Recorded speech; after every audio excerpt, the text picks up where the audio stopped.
ஸ்தோத்திரம் இயேசுநாதா, உமக்கென்றும் ஸ்தோத்திரம் இயேசுநாதா. ஸ்தோத்திரம் இயேசுநாதா, உமக்கென்றும் ஸ்தோத்திரம் இயேசுநாதா.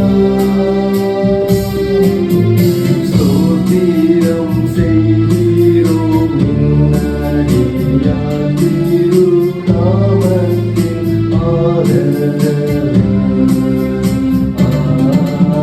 ஸ்தோத்திரம் செய்கிறோம் இன்னடியார்